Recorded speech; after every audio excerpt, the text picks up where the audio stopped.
Shalom, selamat malam Bapak Ibu Saudara yang dikasihi Tuhan Yesus Kristus. Selamat kita berjumpa kembali dalam renungan pada malam hari ini. Doa dan harapan saya saudara semua ada dalam keadaan yang baik, sehat, penuh sukacita, dan selalu berlimpah berkat Tuhan. Sebelum kita mendengarkan renungan firman Tuhan, mari kita berdoa. Dalam hadirat-Mu yang kudus ya Tuhan, kami datang bersyukur karena Tuhan baik. Tuhan sudah menyertai dan melindungi kami, serta memberkati kami di sepanjang hari ini. Sungguh kami tidak dapat membalas akan kebaikan-Mu. Pada saat ini kami mau mendengar sabda firman-Mu. Urapi kami Tuhan untuk mengerti dan taat melakukan setiap kehendak-Mu. Dalam nama Tuhan Yesus kami berdoa. Haleluya. Amin.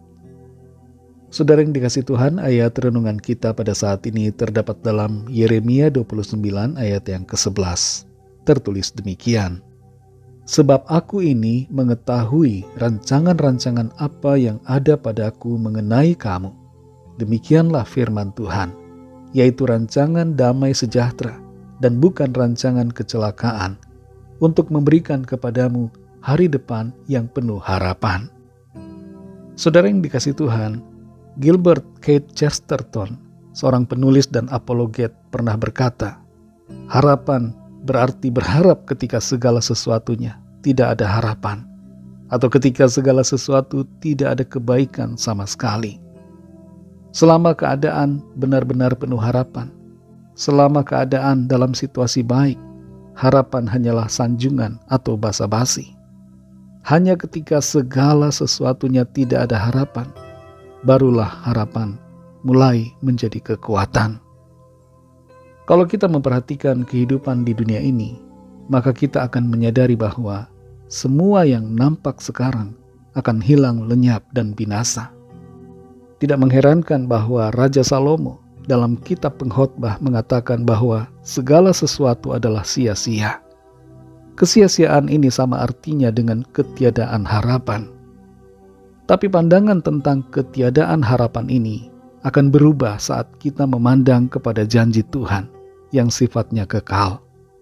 Dalam janjinya ada harapan, dan pengharapan itu pastinya tidak akan mengecewakan. Kembali kita perhatikan Yeremia 29 ayat yang ke-11. Di situ dikatakan, sebab aku ini mengetahui rancangan-rancangan apa yang ada padaku mengenai kamu. Demikianlah firman Tuhan, yaitu rancangan damai sejahtera dan bukan rancangan kecelakaan, untuk memberikan kepadamu hari depan yang penuh harapan. Konteks dari ayat ini berlatarkan situasi bangsa Israel dalam pembuangan di Babel. Mereka berada jauh dari tanah perjanjian dan dalam situasi di negeri asing yang berbeda dari harapan mereka. Situasi itu membuat mereka menderita dan merana dalam hati. Tidak ada pengharapan dalam keadaan seperti itu. Dan dalam suasana seperti itulah firman Tuhan datang memberi kekuatan. Janji Tuhan membangkitkan harapan dan memberi semangat untuk mereka menjalani kehidupan. Tuhan katakan bahwa rancangannya adalah rancangan damai sejahtera dan bukan rancangan kecelakaan. Tuhan mau memberikan hari depan yang penuh dengan harapan. Janji Tuhan ini tidak berhenti hanya untuk bangsa Israel secara lahiriah, tapi berlanjut keberlakuannya bagi kita semua orang-orang percaya yang telah ditebus oleh darah Kristus. Melalui pengorbanannya di atas salib, janji ini menjadi milik saudara dan saya. Tuhan mau memberikan kepada kita kehidupan di hari depan yang penuh pengharapan.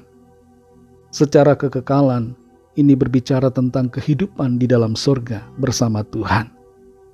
Namun demikian, hal ini tidak terlepas juga mengenai bagaimana Tuhan memelihara kita dalam sepanjang hidup kita di bumi yang singkat ini.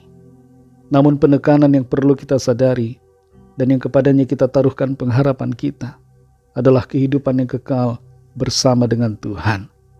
Itulah hidup yang penuh pengharapan, karena kita menerima keselamatan kekal oleh kasih karunia-Nya melalui iman kita.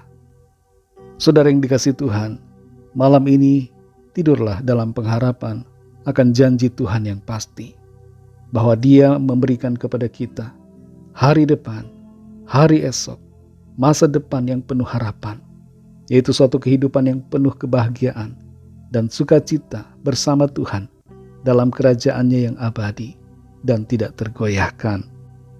Mungkin situasi hidup saudara saat ini nampak tidak ada harapan, tapi mari pandang janji Tuhan.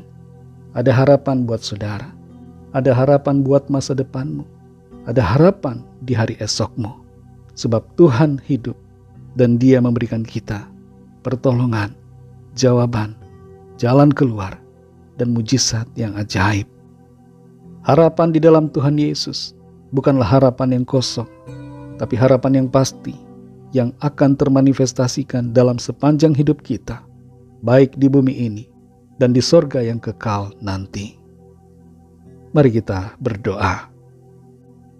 Kami datang kepadamu Tuhan, kembali mengucap syukur karena berkat firman-Mu. Firman-Mu yang menguatkan kami, firman-Mu yang membangkitkan harapan kami.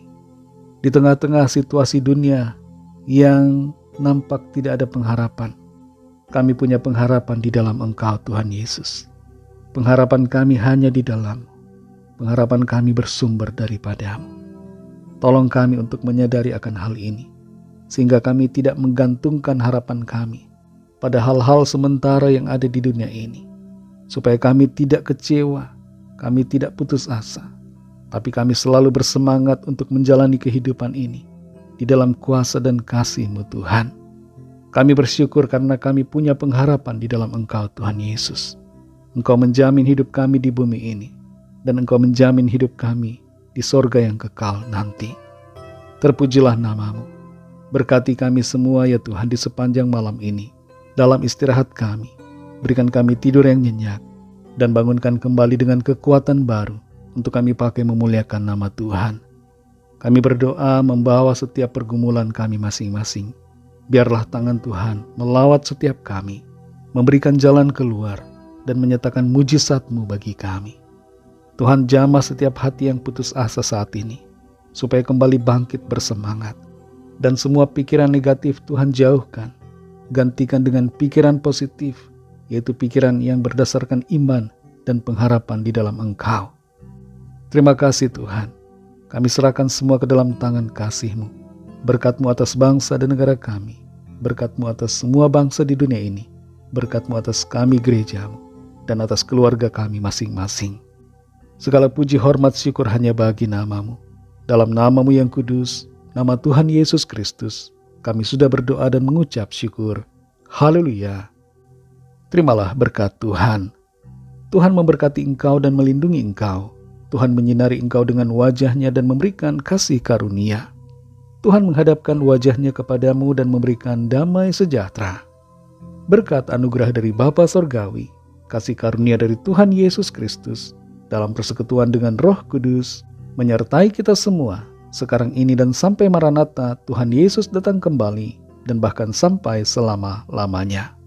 Dalam berkat nama Tuhan Yesus Kristus, haleluya, amin.